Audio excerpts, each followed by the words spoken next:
Hi friends, please subscribe to Amravati Media and press the bell icon for more latest updates. నివురు గప్పిన నిప్పు టీడీపీలో అసలేం జరుగుతోంది?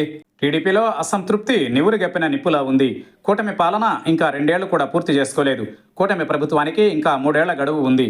దీంతో అసంతృప్తి, ఆగ్రహాన్ని దిగమింగుకుని పైకి నవ్వుతూ సంతోషంగా కనిపిస్తున్నారు. కూటమి పాలనా విధానాలపై ఎమ్మెల్యేలు సంతృప్తిగా లేరు. మరోవైపు మంత్రి నారా లోకేష్ తీరు టీడీపీ ఎమ్మెల్యేలకు అస్సలు నచ్చడం లేదు. మరి ఊపిరి ఆడని ఎమ్మెల్యేలే మీడియా ముందుకు వచ్చి బహిరంగ విమర్శలకు దిగుతున్నారు. ముఖ్యంగా దళిత ఎమ్మెల్యేలు తీవ్ర అసంతృప్తిలో ఉన్నారు. తిరువూరు ఎమ్మెల్యే కొలికపూడి శ్రీనివాసరావు కొన్ని నెలలుగా అసంతృప్తి వ్యక్తం చేస్తూనే ఉన్నారు.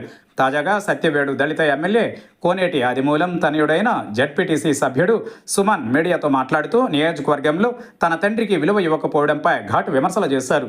ఎన్నికలలో ఖర్చు పెట్టిన డబ్బు వారంలో వెనక్కి ఇవ్వాలని, వెంటనే ఎమ్మెల్యే పదవికి తన తండ్రి రాజీనామా చేస్తారని బహిరంగంగా ప్రకటించారు. దళిత ఎమ్మెల్యే అయిన తన తండ్రిని వెన్నుపోటు పొడుస్తున్నారని వాపోయారు. ఇలా బయటకు వచ్చి మాట్లాడలేని ఎమ్మెల్యేలు టీడీపీలో చాలా మందే ఉన్నారు. ఎమ్మెల్యేల అసంతృప్తికి ఒక్కొక్కరికి ఒక్కొక్క కారణం ఉంది. ఉదాహరణకు రాజ్యాంగ పదవిలో ఉన్న ఒక ఆయనకు లోకేష్ తీరు అస్సలు నచ్చడం లేదు.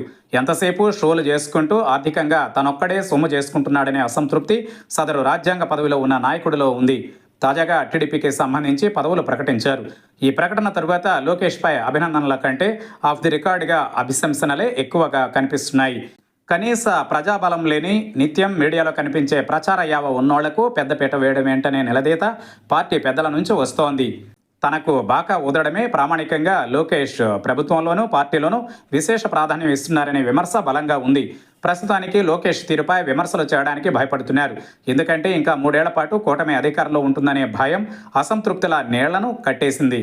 ఎందుకంటే ఇంకా 3 ఏళ్ల పాటు కూటమి అధికారంలో ఉంటుందనే భయం అసంతృప్తుల కాళ్లను కట్టేసింది.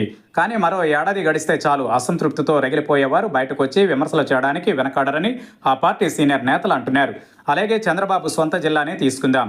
మాజీ మంత్రి అమర్నాథ్ రెడ్డి, అలాగే నల్లారి కిషోర్ కుమార్ రెడ్డి లాంటి వారిని అసలు పట్టించుకోలేదు. వీళ్ళిద్దరి రాజకీయ నేపథ్యాలు గౌరవప్రదమైనవి అయినప్పటికీ పదవుల విషయానికి వచ్చేసరికి అసలు పట్టించుకోలేదు. దీంతో మంత్రి పదవులు లేకపోయినా పర్వాలేదని, అనవసరంగా మాట్లాడడం ఎందుకులే అని అమర్నాథ్ రెడ్డి, కిషోర్ రెడ్డి మౌనాన్ని ఆశ్రయించారు. ఇలాంటివన్నీ ఒకదానికొకటి తోడై రాజకీయంగా టీడీపీకి నష్టం తీసుకురానున్నాయి. ఒక్క చిత్తూరు జిల్లాలో మాత్రమే ఇలాంటి పరిస్థితి లేదు. రాష్ట్రమంతా ఇదే పరిస్థితి ఉన్నట్లు టీడీపీ నాయకులు చెబుతున్నారు. ఒకప్పుడు టీడీపీలో హుందాతనం ఉన్నవారికి గౌరవం, పదవుల్లో ప్రాధాన్యం ఉండేవి. ఇప్పుడు ఆ సీన్ లేదు.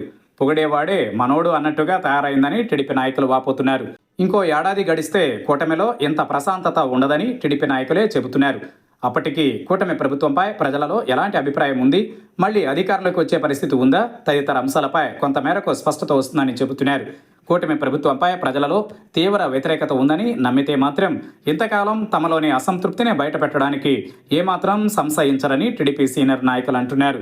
ముఖ్యంగా లోకేష్పై టీడీపీలో ఎక్కువ కోపతాపాలు కనిపిస్తున్నాయి. చిల్లర నాయకుల్ని ప్రోత్సహిస్తున్నారనేది ఆయనపై ప్రధాన అభియోగం. ఎన్నికలలో వాళ్లను ముందు పెట్టుకునే ఓట్లు అడుగుతాడులే అని నిష్ఠూరమాడుతున్నారు. ప్రస్తుతానికి టీడీపీలో ఇది వాస్తవ పరిస్థితి. లోకేష్ గ్రహించి దిద్దుబాటు చర్యలు చేపడితే సరే, లేదంటే కష్టకాలం తప్పదు.